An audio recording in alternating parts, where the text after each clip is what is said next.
I am Marloes, and as a Dutch expat in the UK, I really enjoyed reading the book Little Britain by Lia van Bekhoven. She's a Dutch journalist and correspondent who's been living in the UK for over 40 years. Well, it's a lot longer than me. I've been only here for about 8 years, but I have lived in a couple of different places. So I've lived in London, Manchester, and further up north in Newcastle upon Tyne. So the author of the book describes herself as a Dutch Londoner, so even after 40 plus years, she doesn't really feel English. And I think that's why London is very different from the rest of the UK.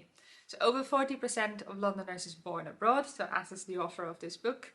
But still, I can recognize a lot of the things that she describes in the book, which especially for Dutch people can be seen as strange. Now, London, as I mentioned, very international, and she uses a quote from Paddington to say, in London everyone is different, so everyone can fit in. Now, in this book, I have to say this book was written before the death of the Queen, before Boris Johnson stepped down, so it's kind of amusing to read some of the predictions that she makes in there. But she also talks about the differences that you have in the whole of the UK and between the different countries that are in it. But how do you describe a different British person? Well, here there was like a commercial on TV which says this is someone who drives a German car, goes to an Irish pub, drinks Belgian beer, and then eats Indian curry. So that talks about how varied the country is and how there's like such a mix of different things. Now, some of the typical things you would think of is that they never take themselves too seriously, so think of the sketches of Monty Python, but they are dead serious when it comes about football, so especially which team you support, and here we have Newcastle United with the stadium really close by, but also about the royals. So whereas the country never really shows that much emotion, I think we see during the death of the Queen that couldn't have been any more opposite. Another thing which is very different as a Dutch person is that status is very important. So think as the sketch where they had on TV, or the TV show where they talked about keeping up appearances with Mrs. Bouquet, or Bucket, which was her real name. So class and status are very important. You can see that very clearly in Downton Abbey, where the differences are really highlighted, but also particularly in the school system. So I think after 8 years I still don't fully understand the school system here, which is completely different to the Netherlands. And especially the differences that you have between public and private schools are very, very different. Also, if you think about how much you pay for private school, here it kind of talks about that the average is at least £13,000 per year per kid. That's quite considerable, and that's not something that we don't really see that much in the Netherlands. So also, if you look at how the cabinet is made up, how the lawyers, only around 7 to 10% actually goes to private school, but you would see that a majority of the cabinet and in certain professions is made up of people going to private school. So that does mean that status and definitely what you can afford to go to school for are much more important than the public system that you have in the Netherlands. And it's very well known, for instance, that Eton has brought over 20 more prime ministers from the UK, but also prime ministers from other countries. So that does illustrate even more how important it is where you go to school. And you see that big differences also when people graduate, what their starting salary is. That's vastly different between going to public and to private school. A big development in the recent years has obviously been Brexit. So what has been the implications for European citizens?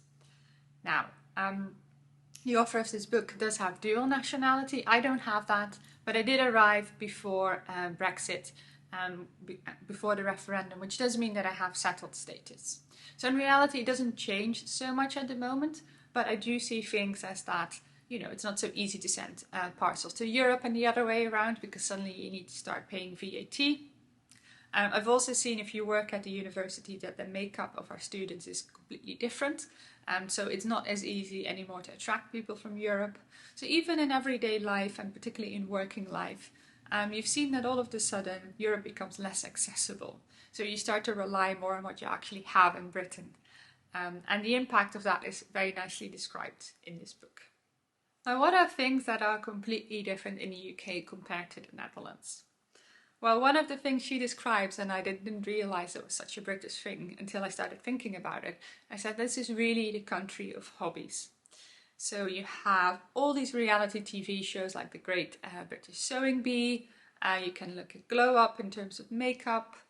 You have the repair shop, knitting. All these things are very trendy to have a hobby, and usually if you ask people kind of what's in the top of things that makes them happy, the British are actually the only one that put kind of hobbies quite on the top of the list. So it is much more important compared to the rest of Europe perhaps. So I didn't realise that, but I do really like the Great British Bake Off, which is now on TV on Tuesday nights. So it's just very comforting to come back. In my case, I go running on Tuesday evenings. So I come back and you just watch Great British Bake Off and see amateur cooks seeing what they can do in terms of baking. And the results are pretty impressive. So a big chunk of the book talks about the impact of Brexit, of recent politics, such as the Tory government, and what's happened since Boris Johnson has been in charge. And as I said before, this book was written before he stepped down. So there could have easily been a follow-up because there's been so much happening over the last year. Well, so there are the things that they discuss which are quite strange to us, you know, as Dutch people in the UK. And some of the things she doesn't particularly like, and I do agree with many of them. But she also talks about how Britain is at its best. Well, obviously she lives in London, which is quite different.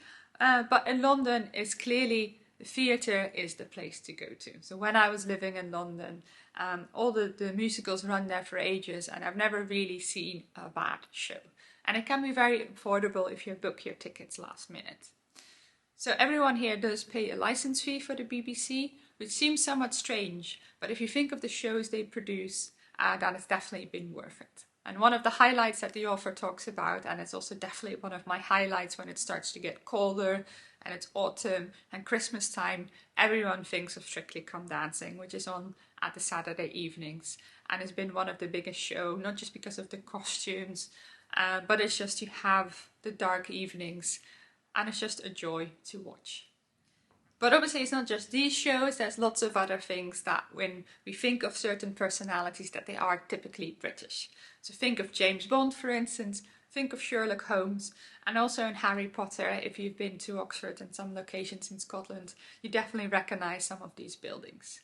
Other really big shows that it's produced are, for instance, Peaky Blinders, Luther, and also a big thing is obviously David Attenborough, Planet Earth, and all the other shows that he's presented, which are real highlights to watch. So this book was really interesting to read. So it talks about some of the things that, as being Dutch, some of the things that are perceived strange here in the UK, and perhaps that there's room of improvement, definitely in the area of politics. But then it also talks about the parts that are very enjoyable about living here. And that's why, as a Dutch expat, I really enjoyed reading this book.